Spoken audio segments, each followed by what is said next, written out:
Halo teman-teman semua, sahabat Raja Spoiler 13. Kita berjumpa lagi ya teman-teman. Pada video kali ini, kita akan sedikit memberikan spoiler tentang cerita dalam dunia One Piece ya teman-teman. Kita akan mencoba menerka siapa saja karakter yang bisa berkemungkinan mati dalam arc kali ini. Tapi seperti biasa, sebelum masuk pada video, jangan lupa di subscribe, like, dan aktifkan loncengnya dulu ya teman-teman.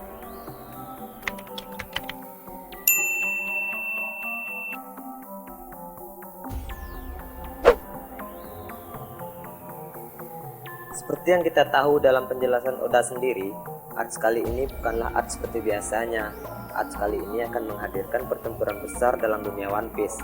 Dan Oda sendiri memastikan akan ada beberapa karakter yang akan mati pada arc kali ini, dikarenakan pertempuran yang akan terjadi sangatlah besar dan melibatkan banyak pihak.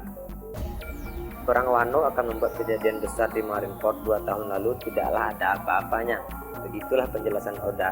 Nah, siapa kira-kira yang akan mati dalam arc kali ini ya teman-teman?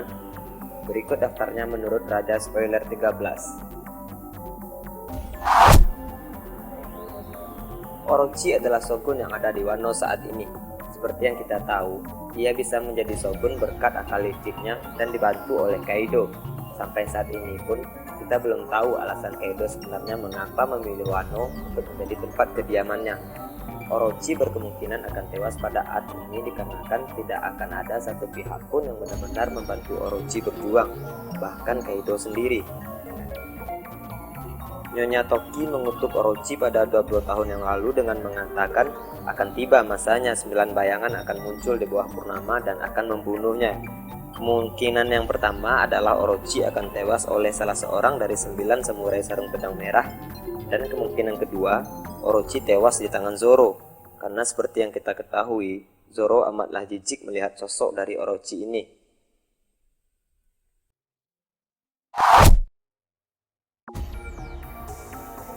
Sembilan sarung pedang merah. 9 sarung pedang merah adalah sekelompok samurai pilihan yang mengikuti Oden. Mereka dikirim oleh Toki ke masa depan agar bisa kembali ke Wano untuk merubah tatanan yang ada di Wano setelah kematian Oden. 9 samurai ini sangat loyal dan setia pada keluarga Oden dan juga akan mati-matian membela Wano. Kinemon adalah pemimpin dari 9 samurai ini.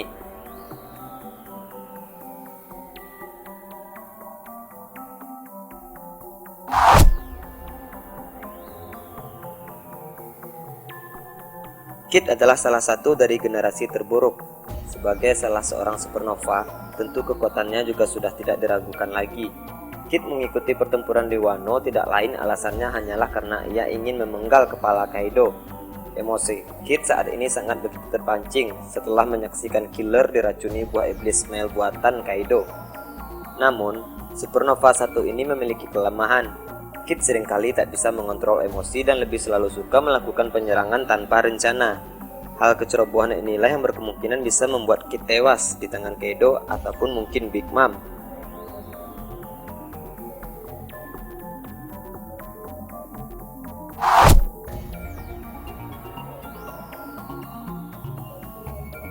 Nekomamushi dan Inuarashi adalah dua pemimpin dari Mokomo Dugedom dan bawahan dari keluarga Kozuki di negara Wano. Keduanya memiliki kesempatan untuk kembali bertarung melawan Jack the Drog sebagai bentuk balas dendam dari pertarungan sebelumnya. Ada kemungkinan jika salah satu di antara mereka akan mati, dan suku Ming harus ditinggal salah satu pemimpinnya. Bisa jadi salah satu dari mereka tewas ketika kembali bertarung melawan Jack di Pulau Onigashima. Wakil kapten dari bajak laut Whitebeard ini kembali dihadirkan pada arc ini. Sebelumnya kita tahu bahwa setelah bajak laut Shirohige bubar, Marco menetap di Pulau Sphinx, pulau tempat kelahiran Shirohige, dan memilih tinggal di sana. Ia bekerja sebagai dokter di pulau tersebut. Ketika Nekomamushi dan suku Ming pergi ke sana untuk meminta bantuan Marco mengalahkan Kaido, Marco pun menolak untuk pergi. Marco sadar jika dia pergi tidak ada pasukan atau pertahanan lainnya untuk melindungi pulau tersebut. Namun, akhirnya ia tetap sampai di Wano. Marco bisa tewas karena dia termasuk salah satu orang yang akan melindungi Luffy sampai titik darah terakhirnya. Itu sesuai dengan ucapan Shirohige sesaat sebelum tewas, agar mereka membantu dan melindungi Luffy yang notabene adalah adik dari S.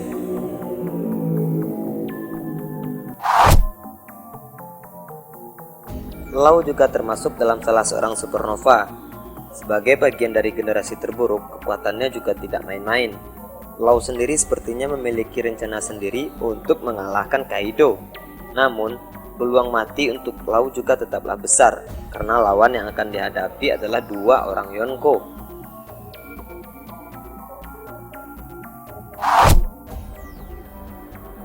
Big Mom dan krunya pergi ke negara Wano dengan tujuan untuk mencari keberadaan kru bajak laut topi jerami. Ia sangat begitu ingin membunuh Luffy setelah Luffy membuat kekacauan di pulaunya. Dan juga, salah satu senjata andalan Big Mom yaitu Zeus juga dicuri oleh Nami. Jadi, tujuan Big Mom ke Wano juga didasari rasa marah yang sangat menjadi. Big Mom berkemungkinan bisa tewas dalam arc ini dikarenakan pada penjelasan Oda dipastikan akan ada beberapa karakter penting yang akan mati. Sejak arc Wano dimulai, Kaido memang sudah diperlihatkan akan menjadi musuh utama yang akan dihadapi Luffy dan seluruh aliansinya dalam pertempuran kali ini. Luffy sebelumnya sudah membuktikan bahwa dia masih belum cukup kuat untuk menghadapi Kaido.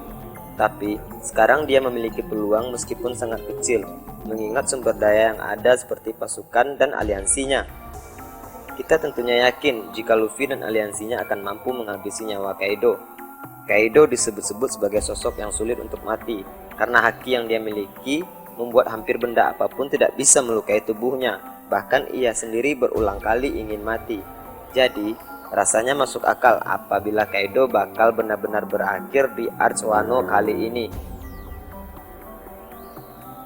Itulah tadi teman-teman pembahasan tentang siapa kira-kira yang akan mati pada arc kali ini menurut Raja Spoiler 13. Nantikan terus video selanjutnya teman-teman.